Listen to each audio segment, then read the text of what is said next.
হাওয়াই বিতর্কের আহ্বান জানিয়ে দিন শেষে লাভ নেই। আগে একটা সময় ছিল ভাই, খালি মাঠে এমন এমন চ্যালেঞ্জ দিত, আমরা ছোটবেলায় শুনেছি 10 লাখ টাকার চ্যালেঞ্জ, 20 লাখ টাকার চ্যালেঞ্জ, কিন্তু হুজুররা নিলে খুঁজে পাওয়া যেত না। কিন্তু যেহেতু মিডিয়ার যুগ না, কোনো দলিল প্রমাণাদি সংরক্ষণ থাকতো না, এখন লক্ষ লক্ষ মানুষের সামনে কিভাবে ওলামায়ে দেওবন্দরে নিয়ে কিভাবে যে টিটকারি মারে আমার বুঝে আসে না। ওদের একটা লোকও তো জেলে না, আমাদের আলেমরা আর শ্রেষ্ঠ শ্রেষ্ঠ আলেম, যাদের এক একজনের মাহফিল এক একটা ইস্তেমার মতো হয়ে যায়, সেই রকম শ্রেষ্ঠ শ্রেষ্ঠ আলেম বছরের পর বছর কারাগারে পড়ে আছে। সর্বাত্মক চেষ্টা করেও আমরা মুক্ত করতে পারছি না। সেখানেও সুস্থ জীবন যাপন করছে এমন না, আরে বড় বড় টাকাওয়ালা সন্ত্রাসীদের মতো সুবিধা নিয়ে আছে এমনও না। থাকতে থাকতে কেউ কেউ হুইল চেয়ারে পড়ে গেছে, কারো কারো অবস্থা বড় করুণ হয়ে গেছে, তারপরও তাদেরকে মুক্ত করতে পারছি না। নবীর ইজ্জত হেফাজতের জন্য, নবীর আদর্শ হেফাজতের জন্য এত বড় কোরবানি দেওয়ার পরও আমরা আশিকে রাসূল হতে পারি নাই। আর ওরা বছর একদিন শুধু সিন্নি খেয়ে আশিকে রাসূল হয়ে গেছে। বড় দুঃখ লাগে। এখন একটা হালত কি জানেন, বাংলায় বলে চোরের মায়ের, চোরের মায়ের, চোরের মায়ের যদি বড় গলা হয়, চোরের নিজের গলাটা কেমন হতে পারে একটা চিন্তা করে।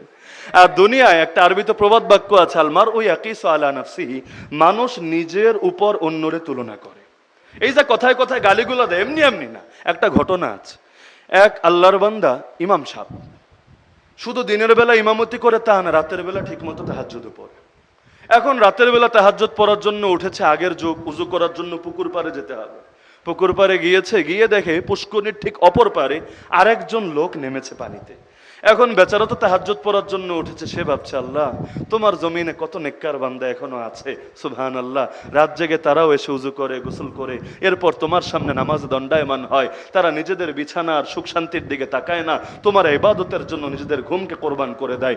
আর ওই পাশে যে লোকটা নেমেছে, বাস্তবে ওইটা একটা চোর, চুরি করে এসে ক্লান্ত হয়ে গেছে, গায়েও ময়লা টয়লা লেগেছে। এখন বেচারা এসেছে নিজের হাত পা ধুয়ে ফ্রেশ হয়ে বাড়িতে গিয়ে একটা শান্তির ঘুম দিবে এজন্য। এখন পুষ্করিণীতে নেমে দেখে ওপারে একটা হুজুরও নেমেছে। বেচারা চিন্তা করে, হায় রে, দুনিয়াটা শেষ হয়ে গেল, আমরা চুরি করি, আমরা খেজুর মানুষ, এখন হুজুররাও দেখি চুরি করা শুরু করে দিয়েছে, দেশটাই শেষ হয়ে গেছে। তো এখন হুজুর নিজে তাহাজ্জুদওয়ালা, আর একজনরেও মনে করছে তাহাজ্জুদওয়ালা, এই মালটা নিজেও চোর, আর একজনরেও মনে করছে চোর। তো দুনিয়ার একটা মূলনীতি, আল মারউ ইয়াকিসু আলা নাফসি। আর আমাদের কি ইয়াজিদি বলে কেন গালি দেয় জানেন? ইয়াজিদি কথা ছাড়া কোনো কথা কেন আসে না জানেন? এর একমাত্র কারণ হলো ওরাই যে বাস্তব ইয়াজিদি, ওরাই যে বাস্তব কওমে লূতের অনুসারী, ওরাও যে বাস্তবে অধিকাংশ ক্ষেত্রে, বিভিন্ন ক্ষেত্রেই অন্ধ দালালি করে আর বেদাতকে সমাজে ছড়িয়ে দেওয়ার জন্য চেষ্টা চালায়। এখন দুনিয়ার যারে দেহে তার এই একই ক্যাটাগরির মনে হয়। নূহ আলাইহিস সালামের ছেলে কেনান মুসলমান ছিল না কাফের ছিল? এখন যদি বলেন ছেলে খারাপ হলেই বাপ পাপী হবে, বাপ দোষী হবে, তাহলে কেনান রে পাপী বলতে গিয়ে কি নবী নূহের শানেও বেয়াদবি করতে হবে?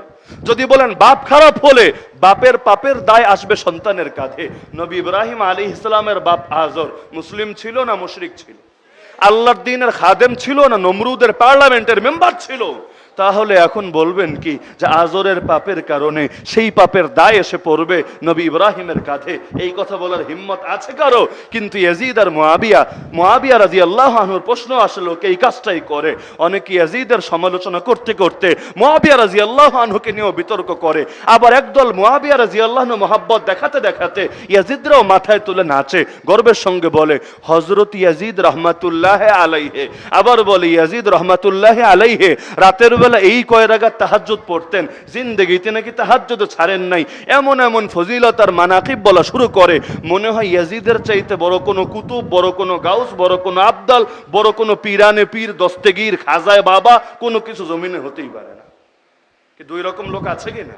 কিন্তু আমাদের আহলুস সুন্নাত ওয়াল জামাতের আকীদা মাঝামাঝি, না বাড়াবাড়ি না ছাড়াছাড়ি। আমরা সাহাবীরে মাথার উপরে রাখি, কারণ সাহাবী তো সাহাবী, আর প্রত্যেক পরবর্তী জামানার পাপীর অপরাধ তার উপরেই আমরা অর্পণ করি। একজনের পাপের কারণে আরেকজনের পাপী বলি না। তো এখন প্রশ্ন করা হলো কে উত্তম, মুআবিয়া উত্তম না ওমর বিন আব্দুল আজিজ উত্তম? তিনি বললেন, আরে কার সঙ্গে কারে মিলাচ্ছ? মুআবিয়া রাদিয়াল্লাহু আনহু যেই জিহাদে আল্লাহর নবীর সঙ্গে শরীক হয়েছেন, সেই জিহাদে তিনি যে ঘোড়া ব্যবহার করেছেন, সেই ঘোড়ার খুরের সঙ্গে যে ধুলোবালিগুলো টাচ লেগে লেগে উড়ে গেছে, এরকম এক একটা ধুলোকণা আল্লাহর কসম হাজার হাজার ওমর বিন আব্দুল আজিজের চাইতে বেশি উত্তম। কোথায় সেই চোখ যা নবীকে দেখেছে? কোথায় সেই হাত যা ওহীকে লিপিবদ্ধ করেছে? কোথায় সেই ব্যক্তিত্ব যার সরাসরি নবীর খেদমত করার সুযোগ পেয়েছে? কোথায় সেই সম্মানিত মহান সত্তা যারে নবী ডাইরেক্ট বলেছে আল্লাহুম্মা জাআলহু হাদিয়াম মাহদিয়া ওয়াহদি বিহি, আয় আল্লাহ আমার মুআবিয়ারে তুমি হেদায়েত দাতা এবং হেদায়েত প্রাপ্ত বানায় দাও, তার দ্বারা পৃথিবীর মানুষের হেদায়েতের ব্যবস্থা করে দাও। তো এখন কিছু লোক একজনের দায় চাপায় আর একজনের কাঁধে। তো বলছিলাম নবীর আদর্শ কেমনে রাখবেন, নবীর হক কিভাবে আদায় করবেন, এজন্য দেখতে হবে কারে? দেখতে হবে কারে? সাহাবীদেরকে। এই যে 12 তারিখ গেল চলে, আপনাদের ধামরাইয়ের কওমি হুজুররা জিলাপি খাওয়ানোর ব্যবস্থা করেছেন? অথবা তারা দাঁড়িয়ে দাঁড়িয়ে কিয়াম শরীফ পালন করেছেন? আরে করেছেন নাকি? করলে বলেন, নতুন করে আমি জানি যে এরকম হুজুর আছে নাকি। আছে? করেছে? কেন? নবীরে ভালোবাসে না? নবীরে ভালোবাসে না? একদল বেদাতি বলে তারা নবীর মিলাদ মানে না। মিলাদ মানে জন্ম, নবীর মিলাদ মানে না মানে বুঝেন, নবীর জন্ম মানে না। নবীর জন্ম মানে না মানে কি? যে নবীর জন্মই হয় নাই। নবীর জন্ম যদি নাই হয় কালেমা পড়ে কেমনে? নবীর জন্ম যদি নাই হয় মাদ্রাসা চালায় কেমনে? নবীর জন্ম যদি না হয় নবীর রেখে যাওয়া মিরাসের ধারকার বাহক হয় কেমনে? নবীর জন্ম যদি না হয় নবীর ইজ্জত হেফাজতের জন্য সাপ্লাই ছুটে যায় কিভাবে? আরে নবীর জন্মই যদি না হয় আল্লাহর নবীর আদর্শ রক্ষার জন্য নিজেদেরকে বছরের পর বছর কারারুদ্ধ করে রাখেন কিভাবে? আর নবীর জন্ম যদি না হয় নবীর আদর্শ দুনিয়াতে প্রতিষ্ঠা করার জন্য নিজেদের বুকের তাজা রক্ত এই জমিনের মধ্যে ঢালেন কিভাবে?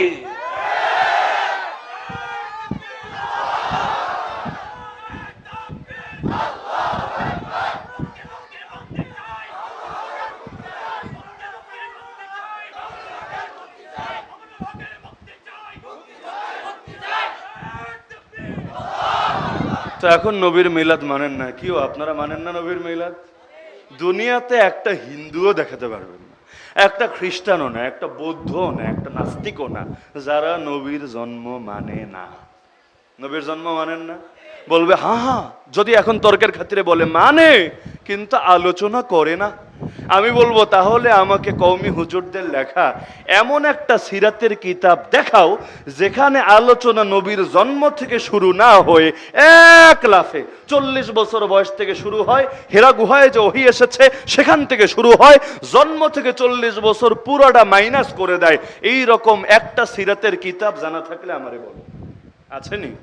এই যে কওমি মাদ্রাসায় যে সিরাতের কিতাব পড়ানো হয়, সর্বনিম্ন সিরাতে খাতামুল আম্বিয়া পড়ানো হয়, এখানে আলোচনা কি নবীর জন্ম দিয়ে শুরু হয় না নবীর নবুয়ত দিয়ে শুরু হয়? কি বলেন? জন্ম দিয়ে শুরু হয় না? জন্ম দিয়ে শুরু হয় না? তো বলে নবীর মিলাদ, নবীর মিলাদ যদি মানো নবীর মিলাদ নিয়ে আলোচনা করো না। আরে আলোচনা কেন করব না? আলোচনা তো আমরা আমাদের উস্তাদদের থেকেই শিখেছি, আলোচনা তো আমরাও চিরকাল করে আসছি। আরে আমরা তো নবীর আলোচনা শুধু জন্ম দিয়ে শুরু করি না, এটা আমার মতো পাপি তাপি উম্মতের ক্ষেত্রে এমন হয় আলোচনা শুরু হয় জন্ম দিয়ে, আলোচনা শেষ হয় মৃত্যু দিয়ে। কিন্তু আমার নবী তো তিনি যার আলোচনা জন্ম দিয়ে শুরু হয় না, যার আলোচনা ওয়াফাত দিয়ে শেষ হয় না। আরে আমার নবীর আলোচনা করতে গেলে এমন সময়ের কথাও টানতে হয় ও আদমু বাইনার রূহি ওয়াল জাসাদ, যখন আদম আলাইহিস সালামের সৃষ্টি পূর্ণতা পায় নাই, আদম আলাইহিস সালাম রূহ আর দেহের মাঝামাঝি অবস্থানে, তখনই তো আমার নবীরে আল্লাহ নবী বানিয়ে দিয়েছেন। আমার নবীরে নিয়ে আলোচনা কেন জন্ম থেকে শুরু হবে? জন্মের 1000 বছর আগ থেকে শুরু হয়। আর শেষের কথায় যদি আসো, ওয়াফাতে শেষ বললোটাকে তোমাদেরকে, এমন কি এই সব কওমি মাদ্রাসার মূল যে মাদ্রাসা কওমি জননী উম্মুল মাদারিসুল কওমিয়া, বাংলা অনুবাদ তো এটাই হয় নাকি? অনুবাদ আমি ভুল বলছি? ভুল বললে ধরায় দিয়েন, আজকাল কোন শব্দ আবার কোন দিকে যায় মাঝে মধ্যে পেরেশানি লাগে। উম্মুল মাদারিসুল কওমিয়া, কওমি জননী দারুল উলুম দেওবন্দ প্রতিষ্ঠিত হয়েছিল কোন জায়গায় জানেন? ঠিক সেই জায়গায় যেই জায়গাটার ব্যাপারে স্বপ্নে দেখেছিলেন রাসূলুল্লাহ সাল্লাল্লাহু আলাইহি ওয়াসাল্লাম নিজে এসে একটা লাঠি দিয়ে দাগ দিয়ে বলেছিলেন এই জায়গায় তুমি একটা মাদ্রাসা বানাও। রাতের বেলা স্বপ্ন দেখেছেন, সকালে গিয়ে দেখেন স্বপ্নের জায়গায় বাস্তবেই লাঠি দিয়ে দাগ দেওয়া। এখন একদল বলবে বেশি জাহেরি যারা, কেমনে সম্ভব? আরে কেমনে সম্ভব এই কথা তারাই বলবে যারা মুজিজা মানে না, এই কথা তারাই বলবে যারা আল্লাহর কুদরতে বিশ্বাস করে না, এই কথা তারাই বলবে যারা ওলিদের কারামতের ব্যাপারেও আহলে সুন্নাত ওয়াল জামাতের আকীদার সঙ্গে একমত পোষণ করে না। আমার আল্লাহ সব পারেন কি না? আরে সব পারেন কি না? কিভাবে পারেন সেটা নিয়ে চিন্তা করা আমার মতো পাপি তাপি মানুষের কাজ না। নবী বলেন, যখন মেরাজে যাচ্ছিলাম, বাইতুল মাকদিসের পাশ দিয়ে অতিক্রম করলাম, আমি দেখলাম আমার ভাই মুসা কবরে দাঁড়িয়ে দাঁড়িয়ে নামাজ আদায় করছে। আপনি তো পেরেশান হবেন, আরে কবর লম্বায় কয় ফুট, পাশে আর কতটুকু, দাঁড়ায় কেমনে? তাও বুঝলাম দাঁড়িয়েছে। উজু করলো কেমনে, তায়াম্মুম করলো কেমনে, ইস্তেঞ্জা করলো কোথায়, নামাজ আদায় করলো কিভাবে, নবী আবার মাটির উপর থেকে দেখলেন কিভাবে? আর এই কথাগুলো আর এই প্রশ্নগুলো নাস্তিকের মুখে শোভা পেতে পারে, নবীর কোন উম্মতির মুখে শোভা পায় না। তো আল্লাহ রসুলের আলোচনা অফাত দিয়ে শেষ না, জন্ম দিয়ে শুরু না, খুব মাথায় রাখবেন। যখন একমাত্র আল্লাহ ছিলেন, এরপর আল্লাহ তাআলা এই কুল কায়নাত সৃষ্টির ধারা সূচনা করলেন। আমার নবীর আলোচনা করতে গেলে ইতিহাস সেখান থেকেই টান দিতে হয়, আর শেষের কথা যদি আসে, শেষ বলতে কিছু নাই। এক সাহাবী বলল, অনেকদিন খেদমত করেছে নবীর, নবী এখন বললেন ভালোবেসে, তুমি আমার কাছে কিছু চাও, যা চাইবা আমি দেওয়ার সর্বাত্মক চেষ্টা করব। সাল তোতা। সেই সাহাবী বলল, ইয়া রাসূলুল্লাহ, একটা জিনিসই চাই, দ্বিতীয় কিছু আমার লাগবে না। রাসূল দেখেন, দুনিয়াতে এক মুহূর্ত আপনাকে না দেখলে ভালো লাগে না, একদিন আপনার থেকে দূরে থাকলে কোনো কিছুই আর সহ্য হয় না, অন্তরটা বেচাইন হয়ে যায়, পেরেশান হয়ে যায়, অস্থির হয়ে যায়। ইয়া রাসূলুল্লাহ, এখন মরার পরে যদি আল্লাহ আমাকে জান্নাত দেন, আপনারেও দেন, কিন্তু আপনি থাকবেন কত উপরের জান্নাতে, আর আমি পাপী তাপী বান্দা থাকবো কত নিম্নের জান্নাতে। নবী, জান্নাতে গিয়ে আপনাকে যখন দেখতে পাবো না, আপনার ব্যাপারে জানতে পারবো না, আপনার সোহবত পাবো না, সেখানে আমি শান্তি পাবো কিভাবে? আর এখানে জান্নাত নাই, কিন্তু নবী আছে, যেখানে নবী আছে সেখানে জান্নাতে সুখ আছে। আর ওই জান্নাতে গিয়েও যদি নবীর না পাই, আমি তো জান্নাতের কোনো সুখ অনুভব করতে পারবো না। তো নবী একটা জিনিসই চাই, আসআলুকা মুরাফাকাতাকা ফিল জান্নাহ, জান্নাতে আপনার সঙ্গী হতে চাই। নবী বললেন, সাহাবী রে, আওয়া গায়রা যালিক, এটা বাদে আর কোনো চাওয়া থাকলে বলে ফেল। সাহাবী বলে, না হুজুর, সুযোগ যখন দিয়েছেনই, হুয়া যাকা, আমার চাওয়া এই একটাই, দ্বিতীয় কোনো চাওয়া আমার দরকার নাই। আসলটা যখন পেয়ে যাবে, গোটা দুনিয়া তো কদমের সামনেই লুটিয়ে আসবে। ওই বাদশার গল্পের মতো, বাদশা একটা দাসীরে অনেক মহাব্বত করে, অন্য দাসীগুলোর খুব হিংসা হয়, কিরে আমাদের মধ্যে কি নাই যেটা এই শাকচুন্নির মধ্যে খুঁজে পেল, আমরা দেখতে আর চাইতে বেশি সুন্দর, আরো স্মার্ট, বাদশারে আরো সুখ দেই, আরো মজা দেই, কিন্তু এত মেয়ে থাকতে বাদশা কেন এটার উপরে ক্র্যাশ খেয়ে আছে, কি খুঁজে পেয়েছে এটার মধ্যে?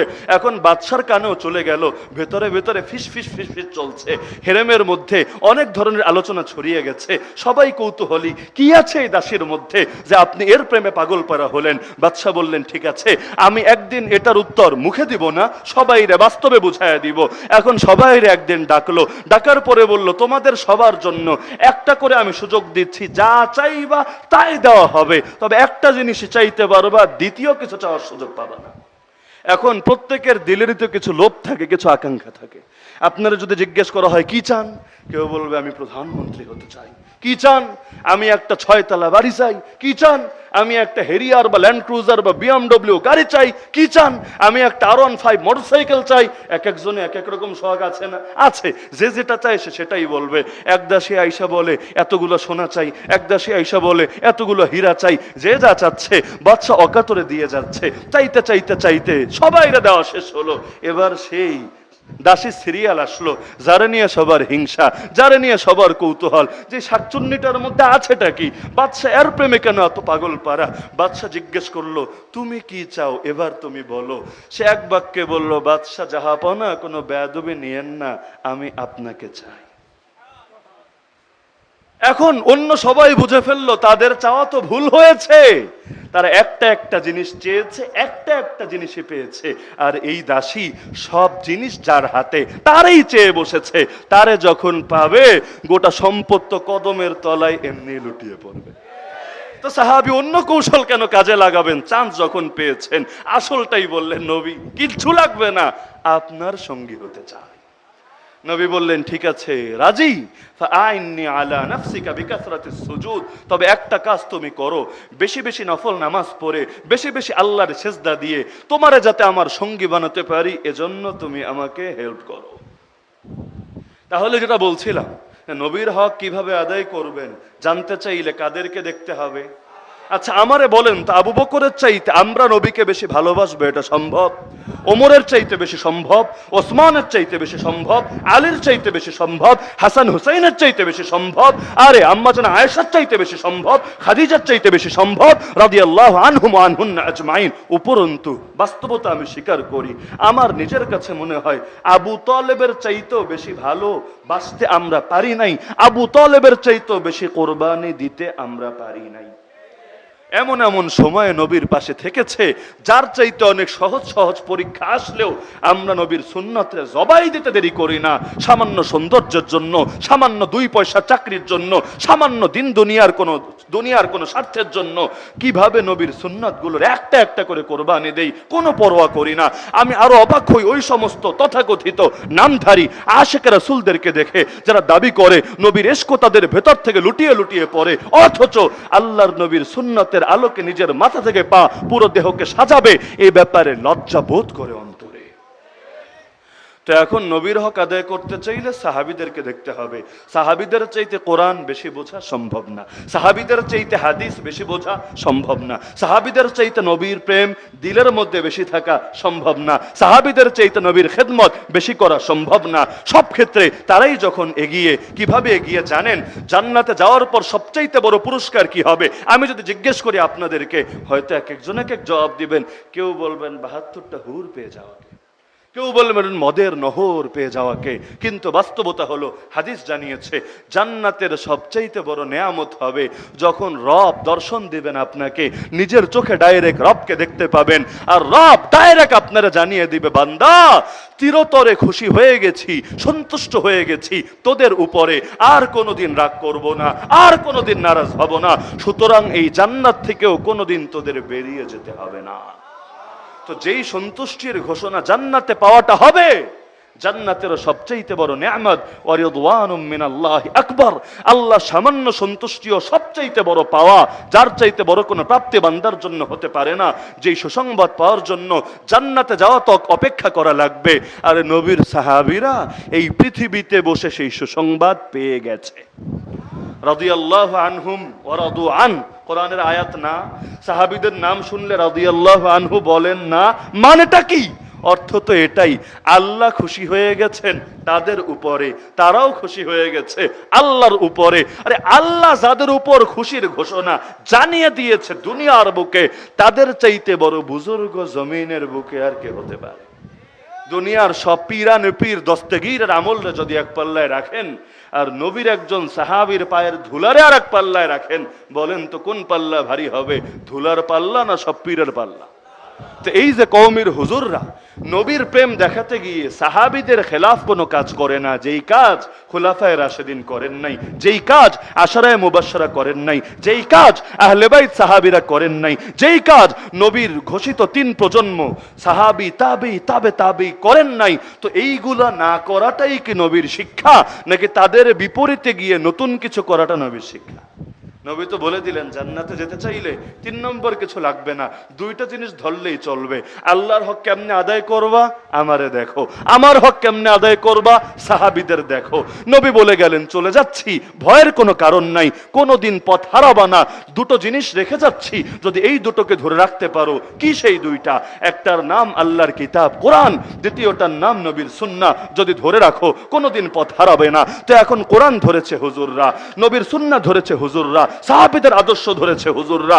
একদল এসে বলে এরা গোমরাহ হয়ে গেছে, কিন্তু যারা এগুলো ধরে নাই, নিত্য নতুন জিনিস ধরতে শুরু করেছে, কোরআন হাদিস থেকে দাড়ি ধরে নাই, কোরআন হাদিস থেকে 5 ওয়াক্ত নামাজ ধরে নাই, কোরআন হাদিস থেকে পর্দা ধরে নাই, কোরআন হাদিস থেকে ইসলামের বহুত ফরজ বিধান ধরে নাই, কোরআন হাদিস থেকে সৎ কাজের আদেশ অসৎ কাজ থেকে নিষেধ ধরে নাই, কোরআন হাদিস থেকে আল্লাহর পথে জিহাদ আর শাহাদাতকে ধরে নাই, কিন্তু ধরেছে নিত্য নতুন আবিষ্কৃত বিষয়কে। তারাই দাবি করে তারাই নাকি হকের উপর আছে, আর যারা কোরআন হাদিসকে ধরে রেখেছে আর হুবহু সাহাবীদের মতো প্র্যাকটিস করে যাচ্ছে, সবাই নাকি জাহান্নামের কীটে পরিণত হয়েছে।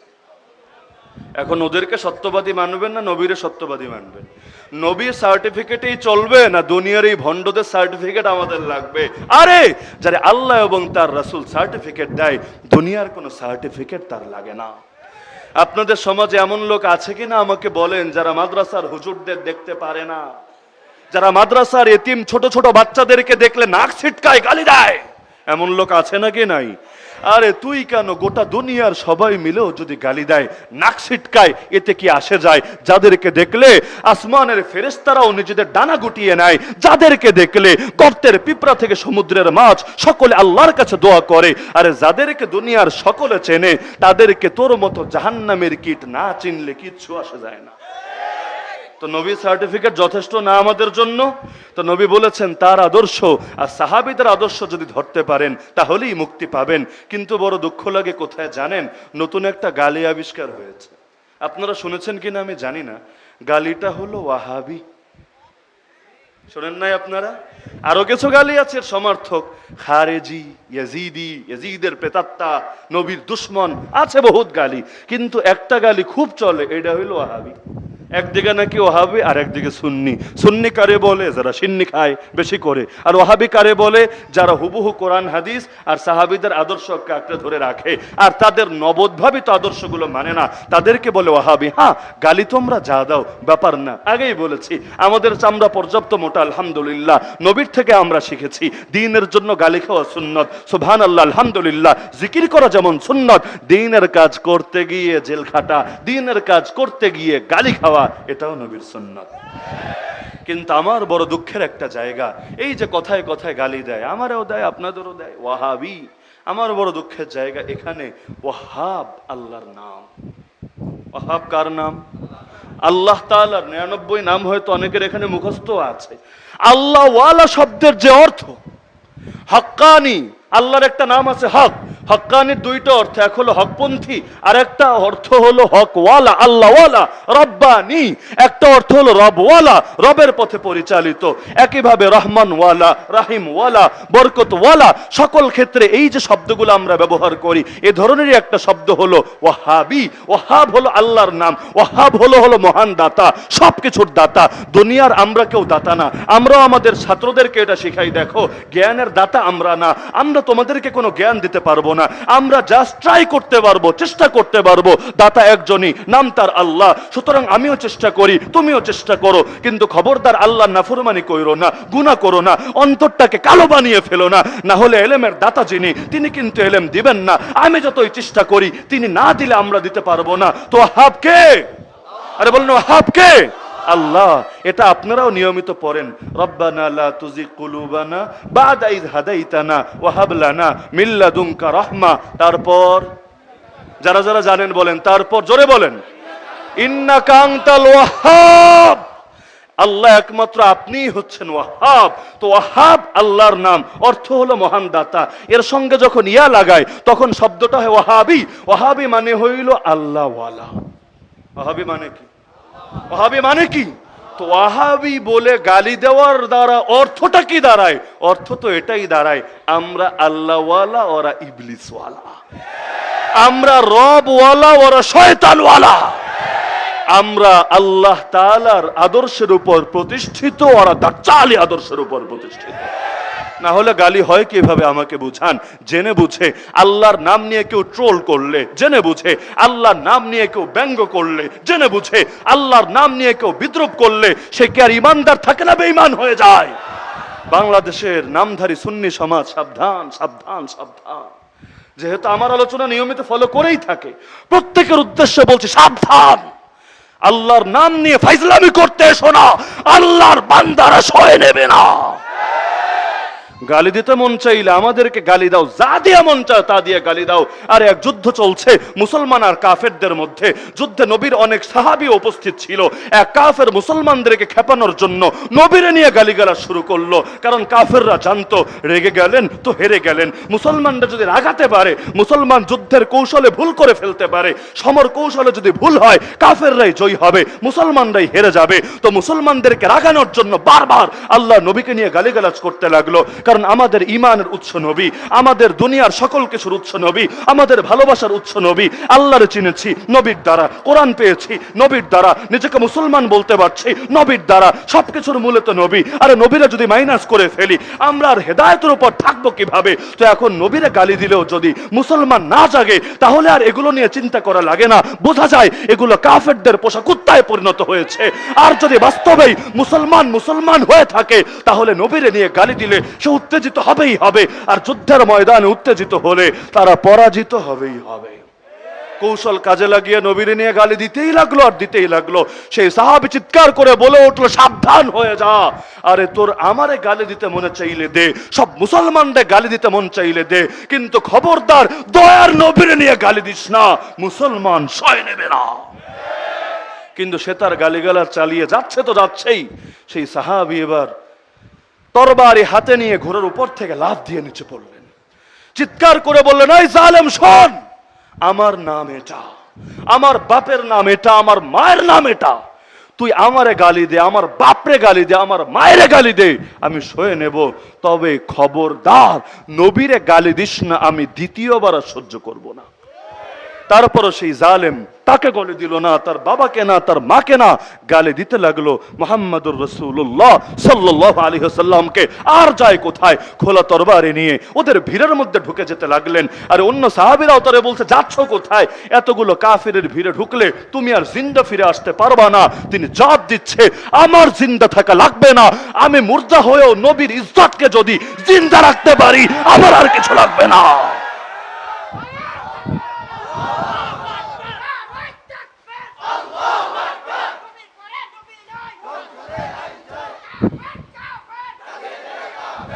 তো সেই সাহাবী ঢুকে গেলেন ভিড়ের মধ্যে। ভিড়ে ঢুকেই শেষ না, সব জালেম যখন দেখতে থাকলো তিনি তো কোনো কিছুর পরোয়া করছেন না, বাঁচার জন্য আসেন নাই, প্রাণ বাঁচানোর ন্যূনতম তাগিদ নাই, একজন একজন করে ছিটকে পড়ে যেতে থাকলো সামনে থেকে। আরে কে চায় হুদাই মরতে? ওরাও তো ময়দানে আসে দুনিয়ার ধান্দা পূরণ করতে। সেই সাহাবী গিয়ে সেই জালেম যে নবীরে নিয়ে এতক্ষণ গালিগালাজ করছিল তারে জাহান্নামে পৌঁছে দিলেন, কিন্তু অন্যরা তারাও ফিরে আসতে দিল না, তারে শহীদ করে জান্নাতের সবুজ পাখি বানিয়ে দিল। জান দিলেন, কিন্তু জানের বিনিময়েও নবীর ইজ্জত হেফাজত করে গেলেন। তো এই জালেমরা ওয়াহাবি বলে বুঝায়টা কি? আরে তোদের মনে চায় আমারে গালি দে, মনে চায় আমার বাপরে গালি দে, মনে চায় আমার 14 গোষ্ঠীরে গালি দে, মনে চায় আমাদের সবাইরে গালি দে, কিন্তু খবরদার আল্লাহর নাম নিয়ে যদি বিদ্রোহ করিস আল্লাহর বান্দা একদিন না একদিন তোদেরকে বেয়াদবির শিক্ষা বুঝিয়ে দেবে। কি যে বোঝায় আল্লাহই ভালো জানে। ওয়াহাবি ওয়াহাবি ওয়াহাবি, সাবধান, যদি এটা থেকে তওবা না করো তোমাদের এই সুন্নি শব্দের ডায়লগ তোমাদেরকে আল্লাহর আযাব থেকে বাঁচাতে পারবে না। আজকাল কি সমস্ত বিষয় নিয়ে যে গালিগালাজ আর গালিগালাজের বন্যা। এমন এমন লোক বিতর্কের জন্য চ্যালেঞ্জ জানাতে থাকে, আহ্বান জানাতে থাকে, বড় অবাক লাগে। কোরআনটা বিশুদ্ধ করে পড়তে পারে না। আরবি কিতাব, বিশেষ করে যদি ফতোয়া শামি বলেন, ফাথুল কাদির বলেন, ফাথুল বারি বলেন, আল বাহরুর রায়েক বলেন, বাদায়ুস সানায়ে বলেন, এই টাইপের কিতাব যদি খুলে দেওয়া হয় একটা পৃষ্ঠা দূরের কথা একটা লাইনও বিশুদ্ধ করে পড়তে পারবে না। চ্যালেঞ্জ জানাই, একেবারে বিতর্কে বইসা নাকি আমাদেরকে হারায়া সব উল্টায়া পাল্টায়া নিজেদের সুন্নিয়তরে জিন্দা করে ফেলবে। আরে বিতর্ক তো পরে, আগে প্রমাণ দে বিতর্ক করার যোগ্যতা আছে নাকি। কিতাব নিয়ে বসে তোরাও ধর আমাদেরকে কিতাব থেকে, আমরাও ধরি তোদেরকে কিতাব থেকে, যোগ্যতা আছে কিনা যাচাই হোক আগে। না হলে রাস্তার ক্যানভাসার যদি এমবিবিএস ডাক্তারদের চ্যালেঞ্জ দেয়, কোনো বুদ্ধিমান গায়রতওয়ালা এমবিবিএস ডাক্তার তাদের চ্যালেঞ্জ নেয় না। আর যদি ন্যায় লোকে তাদেরকে ভালো বলে না তো বিতর্ক পরে হবে, যোগ্যতার প্রমাণ দে আগে। তোরাও বস আমরাও বসি, নিরপেক্ষ যোগ্য অভিজ্ঞ প্রাজ্ঞ আলেম বিচারক রাখ, তারপর প্রমাণিত হোক বিতর্ক করার যোগ্যতা আছে কিনা। যদি সমতা বজায় হয়ে যায়, আরে সমতা তো বিয়ের ক্ষেত্রেও নবী দেখতে বলেছেন। কুফু জরুরি না বিয়ের ক্ষেত্রে? 4টা জিনিস, এটা দেখে বিয়ে দিতে হয়, এটাই সুন্নাহ। তো এখন বিয়ের ক্ষেত্রেও সমতা যদি লাগে, বিতর্কের ক্ষেত্রে তো বতরেই কাউলা লাগবে। আগে যোগ্যতার প্রমাণ দাও, তার চাইতে বড় কথা। এখন বিতর্কের আহ্বান বহুত জানাই, অ্যাকসেপ্ট করলে আর টর্চলাইট দিয়েও কোথাও খুঁজে পাওয়া যায় না। দেখার কথা আপনারা, গতকাল আমি ছিলাম চিটাগাংয়ের এক হুজুর, তাদের হুজুর আর কি, তাদের অতি পরিচিত এক মুখ বিতর্কের আহ্বান জানিয়েছে আমাকে প্রকাশ্যে। আর কি নিকৃষ্ট গালিগালাজ, রানিং ইয়াজিদ, কি শব্দ, রানিং ইয়াজিদ। হুসাইনি আদর্শ নিয়ে চলি আমরা, আর যুগের ইয়াজিদদের পা চেটে খায় ওরা, দালালি করে ওরা, কাপুরুষতা প্রদর্শন করে এরা নবীর আদর্শ জিন্দা করার জন্য। আরে হুসাইন কেন গিয়েছিল কারবালার প্রান্তরে? দ্বিতীয় কোনো জবাব কেউ দিতে পারবে না। একমাত্র জবাব খেলাফত হেফাজতের জন্য, খেলাফত সহি মানহাজে কায়েমের জন্য। আরে এই লক্ষ্যে কবে কাজ করেছিলি তোরা? আলহামদুলিল্লাহ সুম্মা আলহামদুলিল্লাহ, আমরা শুরু থেকে কাজ করে যাচ্ছি। আজকের দুনিয়ায় যে আবার 100 বছরের মাথায় নতুন করে ইসলাম জিন্দা হয়েছে, ইসলামী শাসন প্রতিষ্ঠিত হয়েছে, কই এটা তো কোনো সিন্নিখোরের হাতে প্রতিষ্ঠিত হয় নাই, ওলামায়ে দেওবন্দের কৃতি সন্তানদের হাতেই প্রতিষ্ঠিত হয়েছে। আল্লাহ তাআলা তাদেরকে এমন বরকত দেওয়া দিয়েছেন, আরে আখিরাত রাখেন, দুনিয়ার মধ্যে এমন বরকত দিয়েছেন, গোটা দুনিয়া মিলে চায় দমিয়ে দিতে, একটা দেশও স্বীকৃতি দেয় নাই আজও পর্যন্ত সরাসরি। কিন্তু তাদের মুদ্রারেও আল্লাহ এত বরকত দিয়েছেন, চলতি প্রান্তিকে সর্বশ্রেষ্ঠ র্যাঙ্কিং এ পৌঁছে গেছে। এর দ্বারা তো এটাই প্রমাণিত হয় আমরা হুসাইনি কাফেলার সন্তান, আমরা হুসাইনদের আদর্শ মানি। হুসাইনের পথে চলতে গিয়ে প্রয়োজনে যদি আমাদের বুকে রক্ত দিয়েও কারবালার প্রান্তরকে রঞ্জিত করতে হয়, আমরা রঞ্জিত করতে জানি। 13তেও রঞ্জিত করেছি, 21এও রঞ্জিত করেছি, আজ লাগলে আজ রঞ্জিত করব। দিনের জন্য যদি জান দেওয়া লাগে, এটাকেই আমরা গর্বের বিষয় মনে করব।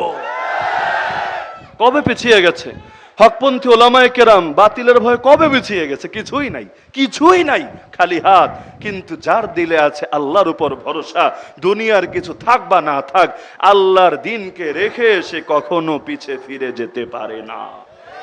তো চ্যালেঞ্জ দেয়, ভালো কথা, চ্যালেঞ্জ অ্যাকসেপ্ট করলাম। আজকে মনে হয় কয়েক হাজার লোক ফোন দিয়েছে তার যে হুজুর তো অ্যাকসেপ্ট করেছে, আসো বসো। কোথায় বসবা? অনলাইনে না অফলাইনে? আমি শর্তও দিয়ে দিয়েছি। এই যে গালিগালাজ করেছে, এইটা সেইটা, জঘন্য জঘন্য গালিগালাজের অপবাদ। আমি দুটো কথা বলেছি, বিতর্কে বসবো, কোনো আপত্তি নাই। যদি অফলাইনে বসতে চাও, ঢাকার কোনো বড় অডিটোরিয়ামে বসো, যথাযথ আইনি প্রক্রিয়ায় এবং বিতর্কের সকল নিয়মকানুন মেনে। কারণ নিরাপত্তা, সেফটি ফার্স্ট। এখন তোমাদের ডেরায় গিয়ে তো আর বিতর্ক হবে না, নিরপেক্ষ জায়গায় এসে নিরপেক্ষ বিচারকের অধীনে তোমরা এখানে বসো। তবে বসার আগে স্টাম্পে বন্ড দিতে হবে এই মর্মে, যদি হারো ওলামায়ে দেওবন্দের আদর্শ গ্রহণ করতে হবে। তাও আমি বলেছি যেখানে সেখানে না, তোমরা যেহেতু চট্টগ্রামের সন্তান, হাটহাজারী মাদ্রাসায় গিয়ে সেখানে প্রকাশ্যে তওবা করে ওলামায়ে দেওবন্দের আদর্শ তোমাদেরকে দীক্ষিত হতেই হবে। আর যদি আমাদেরকে হারাতে পারো, আমরা তোমাদের খাদেম হব, তোমাদের দলে যোগ দেব, কোনো আপত্তি নাই। আসো, ডাইরেক্ট ফয়সালা হোক। আর যেহেতু গালিগালাজ করেছো, এটা বিতর্কের বাইরের একটা বিষয়, শুধু সাধারণ গালিগালাজ না, নিকৃষ্টতম অপবাদ দিয়েছো। সুতরাং হারলে এটাও মাথায় রেখো, যদি আমরা হেরে যাই কোনো সমস্যা নাই, আমরা হারলে যা মনে চায় তা করো। কিন্তু তোমরা যদি হারো, হাটহাজারী মাদ্রাসার মাঠে গিয়ে তোমাদের গায়ে থেকে সকল উপরের কাপড়গুলো খুলে শরিয়ার আলোকে আমরা 80টা চাবুকের বাড়ি বা বেত্রাঘাত দেব। এটা বিতর্কে হারার শাস্তি নেই, এটা অপবাদ দেওয়ার শাস্তি। অপবাদ দিয়েছো কেন? হ্যাঁ, যদি আমি হারি মাফ করে দেব, কোনো শাস্তি দেব না। কিন্তু যদি তোমরা হারো, তাহলে শাস্তি পেতে হবে। অপবাদ যেহেতু দিয়েছো এটার কারণে, তবে অন্য কেউ একটা টাচও করবে না, কোনো ক্ষতিও করবে না। রাজি থাকলে চলে আসো, আমরা সর্বদা প্রস্তুত আছি বিইذنিল্লাহ। বড় কোনো হুজুর লাগবে না, ওলামায়ে দেওবন্দের আদনা পায়ের ধুলা আমরাই যথেষ্ট তোমাদের জন্য। চলে আসো। কিন্তু প্রায় 24 ঘন্টা হতে চলছে, আজও এত লম্বা সময়ের মধ্যেও কোনো সারা শব্দ নাই। যারা যারা ফোন দেয় ইচ্ছা মতো গালিগালাজ, লাস্টে বিকাল থেকে ফোনই বন্ধ, কেউ আর পায় না ফোনে খুঁজে। তবে একই ক্যাটাগরির মনে হলো গালিটা আগে দিতে পারলে শান্তি আছে। গুলিস্তানের এমন গল্প আমরা শুনেছি, সেখানে টিম হয়ে চুরি করে, একাকী ব্যক্তি না। মনে করেন আপনার মাল চুরি করেছে, মানি ব্যাগটা নিয়ে দৌড় দিয়েছে, মোবাইলটা নিয়ে দৌড় দিয়েছে, আপনি কি করবেন? ছেড়ে দিবেন? আপনিও দৌড় দিবেন। কি বলে?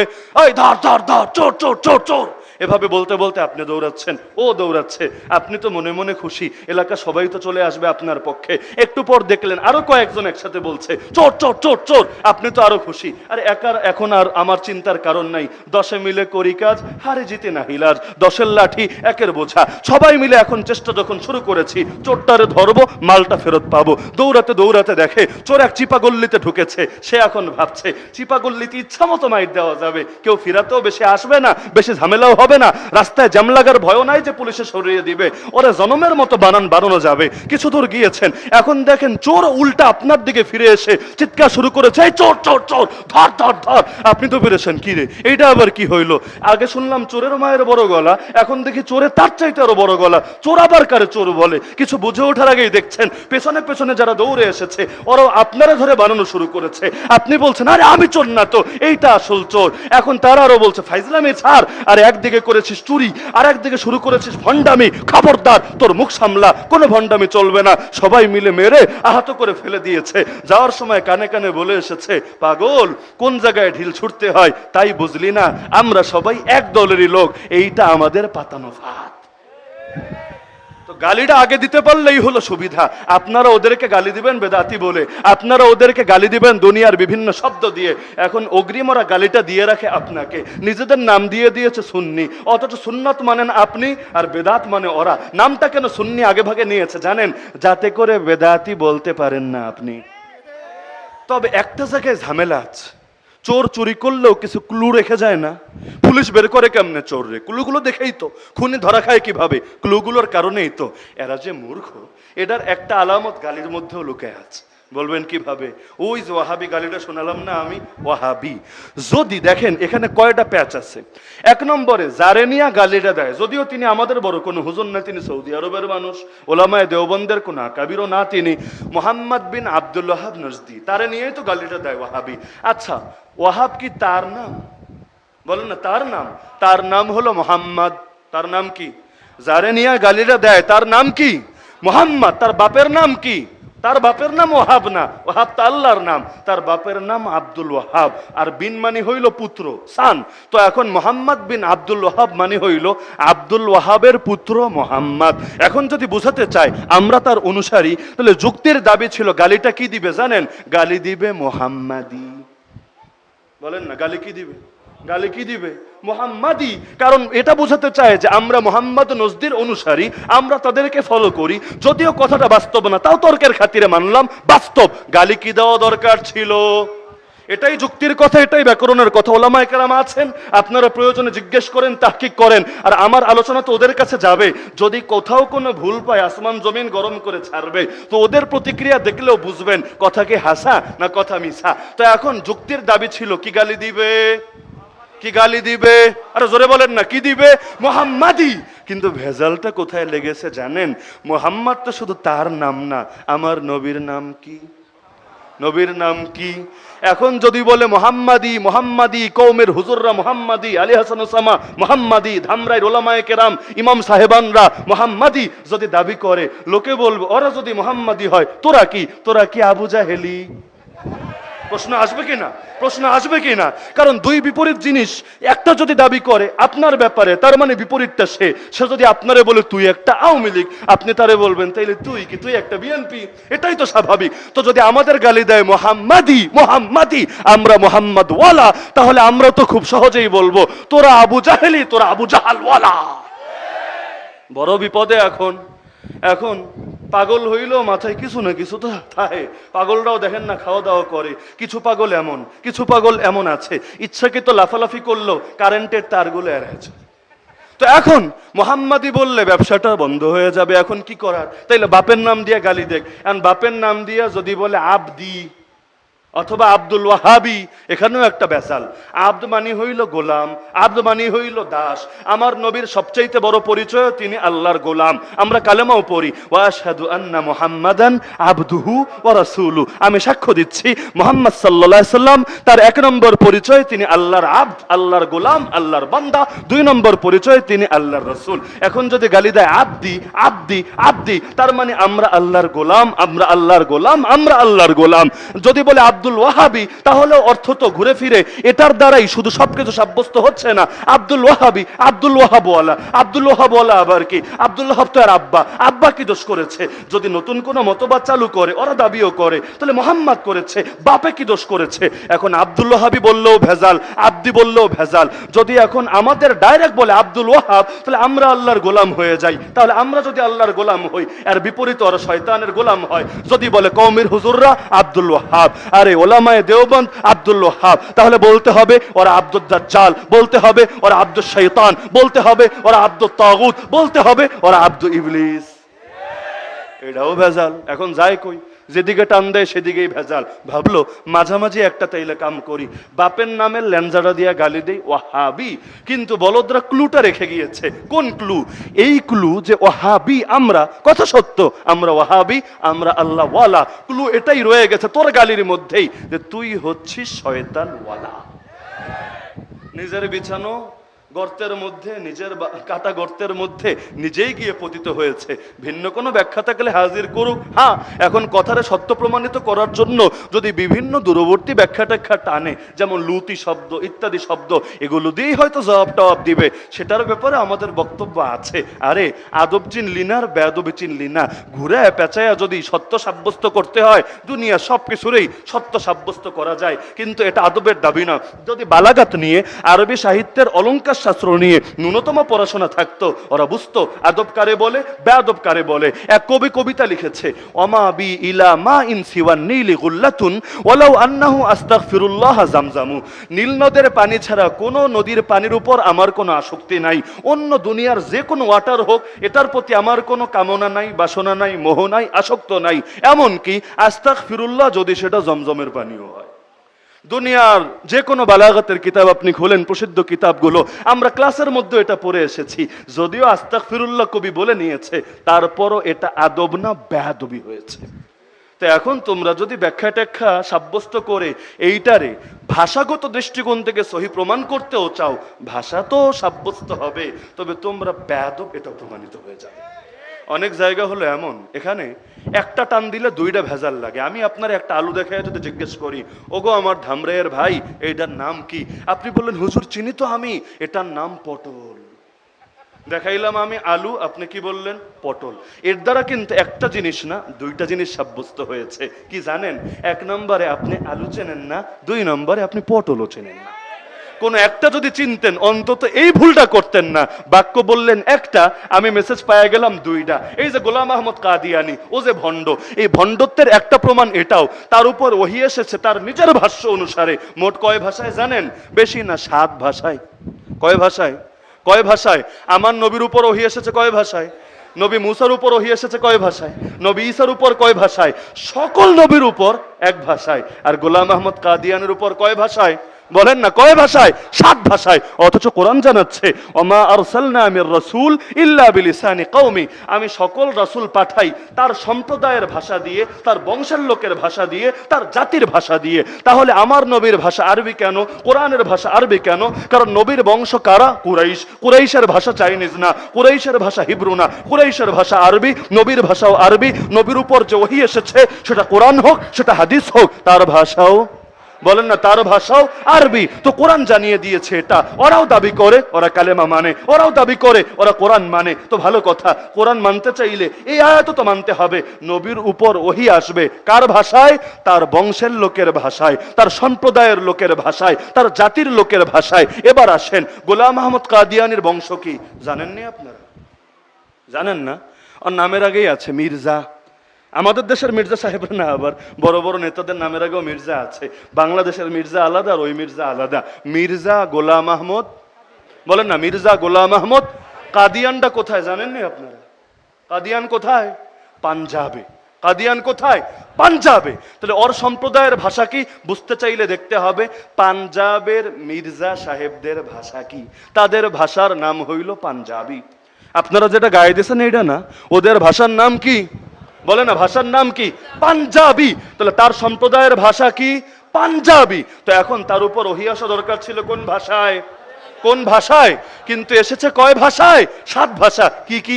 পাঞ্জাবি তো আছেই, উর্দু তো আছেই, হিন্দি তো আছেই, ফার্সি তো আছেই, আরবি তো আছেই। আর ব্রিটিশদের টাকা যেহেতু খায়, নুন খেয়ে গুণ যেহেতু গায়, ইংলিশেও টুকটাক না আসলে কি আর হয়?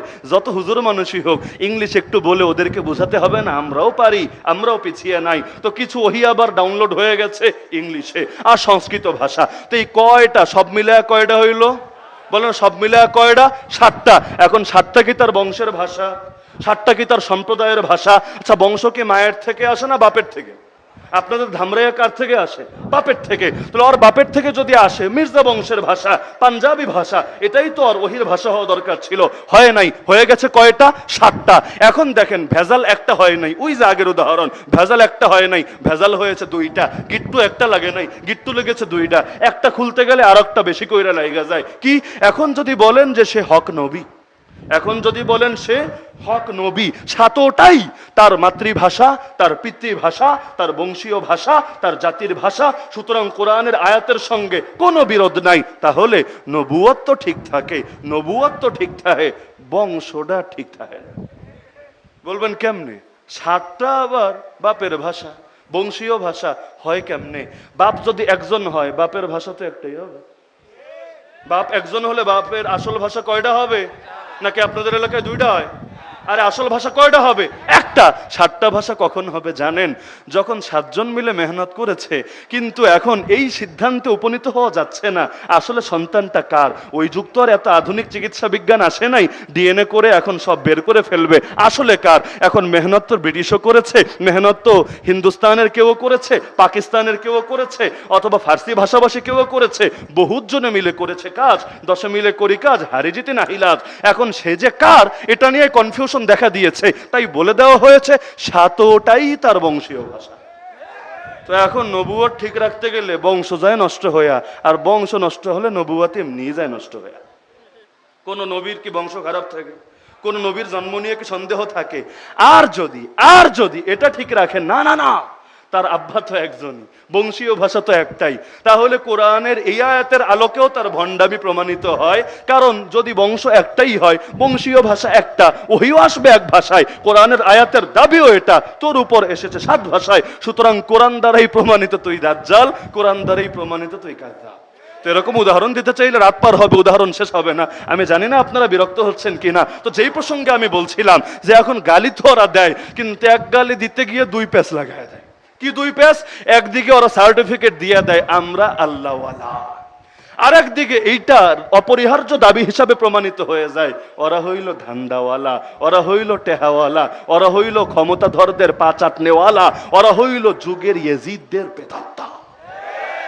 এই কারণেই হুসাইনের আদর্শকে একদিকে রাখেন, আমাদের আদর্শ একদিকে রাখেন, একটা একটা করে মেলাতে শুরু করেন। চ্যালেঞ্জ দিয়ে বলতে পারবো মিল আমাদের সঙ্গেই পাবেন। আর ইয়াজিদের যেই কয়টা দালাল তার রক্তে রঞ্জিত করেছিল কারবালার ময়দান, সেই দালালগুলোর একপাশে রাখেন, আর ওদের চরিত্রগুলো, দালালের চরিত্রগুলো দেখেন। তারপর যুগের ইয়াজিদদের সঙ্গে যদি না মেলে আমারে বইলেন। তো এখন এই যে বেদাতের কারণে ধর্ম বিকৃত হয় না, এটা বলে আলোচনা রীতি টানছি। বেদাতের কারণে বিকৃত হয় কি না? এই যে 73 দল হবে, কিসের কারণে?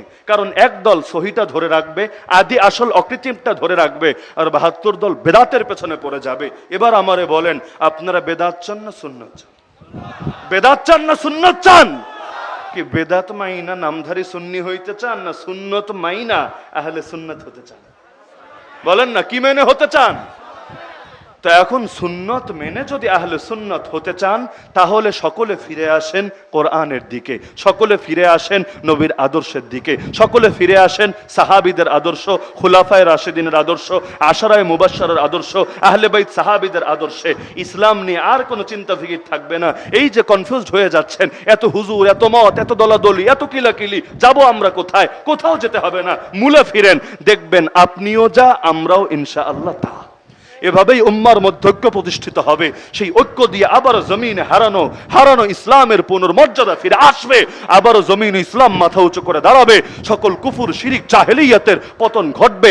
আদর্শ জলাঞ্জলি দিয়ে কোনো ঐক্য না, সকলে মিলে যদি মূল আদর্শে ফিরে আসে, ঐক্যের জন্য আলাদা তদবির করা লাগবে না, ঐক্য অটোই প্রতিষ্ঠিত হয়ে যাবে। পারবেন তো ইনশাআল্লাহ? তো ঐক্যের মূল সবক আমি দিয়ে গেলাম।